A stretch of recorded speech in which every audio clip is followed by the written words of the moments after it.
Sometimes Your WavyOcho, I'm gonna react to what happened to a dream. I don't know. I never heard of this group. It looks like a group, like a singing group. I never heard of them, so I'm about to find out who they are. one-hit wonders can be truly disappointing. It's like you have this stroke of genius or pop perfection, and you're telling me you have absolutely nothing else in the canon to match it? Not even a little? I think this can certainly be applied to short-lived early 2000s girl group Dream. Although in their case, it was more than a lack of strong follow-up material at play. There was also Diddy, who has a long history of artists on his label complaining about him and how he handled their careers and money. And this group seemed like a bona fide casualty that, in my opinion, Diddy has butchered or either accelerated their decline into obscurity. The group initially went by the name Final Warning, and they were not a Puff Daddy girl group, meaning they were not put together by Puff Daddy. The group was made up of all California members, ranging from age 13 to 14. Damn. Ashley, Melissa. Damn, they was mad young, bro. They was teenagers, bro. When they started, bro, 13 to 15, that was wild young. Kids, what y'all think about, like, kids getting in the music business bad young, bro? What y'all think? Alex and Holly. Vincent Herbert and Kenny Burns were instrumental in the group's development, although Debbie Fontaine was the original audition holder for the group. Eventually, the group made their way to Diddy, and he offered them a record deal. Right before their debut, member Alice was replaced by Diana due to contractual conflict.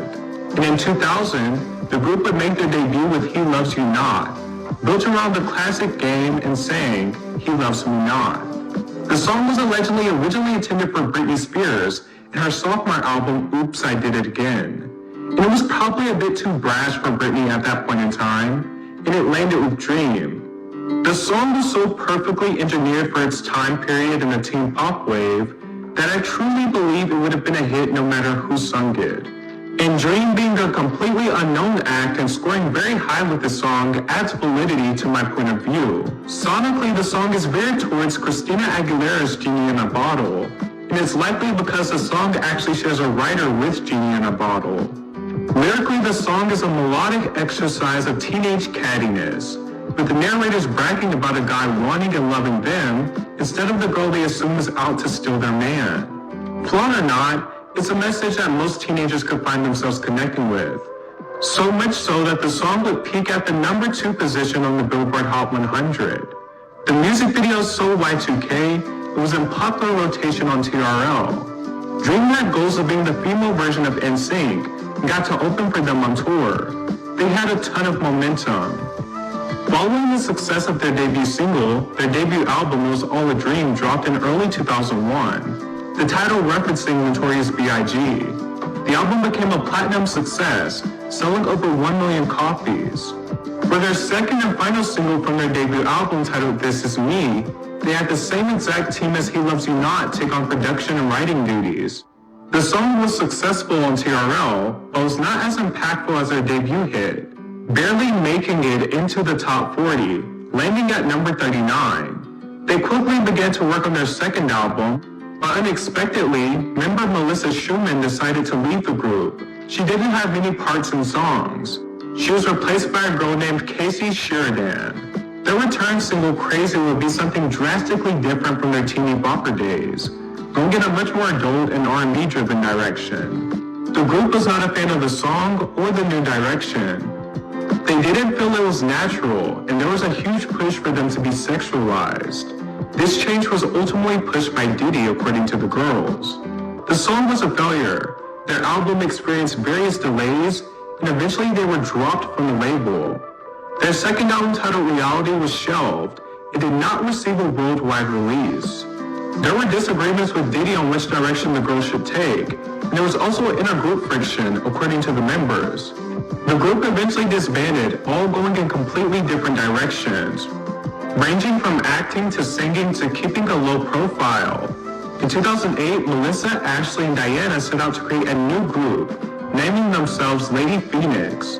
The group also had a reality TV show in the works on their life away from the spotlight and trying to stage a comeback in the music industry. But the show was never picked up. Diana Ortiz eventually came out as gay, and fellow member Ashley did not receive it well due to her religion. But there's a plot twist. Ashley immediately secretly struggled with her sexuality and was envious of Diana's courage. Ashley eventually came out as bisexual and made up with Diana. In 2015, the original members reunited and did a cover version of Oh Holy Night. And in 2016, they were supporting act for a 98 Degrees tour. And years have passed, but they performed very well. Their mics were on, and they danced as well in all of the shows. That same year, they released their first single in over a decade titled I Still Believe. And although plans were on for another album, it was ultimately scrapped, and they disbanded once again. I don't want to be dishonest. It's just not who I am. So, I'm not going to give you the gory details because that's tacky and not my place to say, but I'm going to let you guys know that Dream has disbanded yet again. I know this makes everyone curious. They want to know if there was a big blowout fight or something like that, and that's definitely not the case. It's a very... You might not never know. There probably was a big blowout argument or something, but they just don't want to disclose it, in public. You feel me? particular situation that's just very different from the rest of the world. The music industry is a really rough business and there's no forgiveness in it. So I think there are some people that are willing to sacrifice certain things to be a part of this business because they love music that much, and there are some people that are not willing to sacrifice that. It honestly doesn't make one person better than the other. It's just what is best for your life. And it takes just as much courage in my group for someone to quit it as it does for someone to stay. It's very hard when you love each other.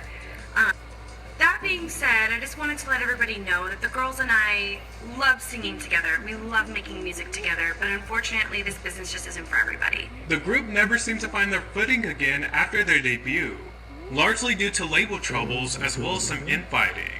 They did share some special moments post-breakup, but they remain a 2000s nostalgia act. Okay, that's the vid. Let me know what y'all think about the group named Dream, bro. I never heard of them. Me personally, I never heard of them. So now I never listened to their song of Dream, none of that. But if y'all have, and if y'all watching this, let me know what is your favorite song of theirs that y'all like. So yeah, make sure y'all like, comment, subscribe. Y'all know the vibes. We're just checking out you are.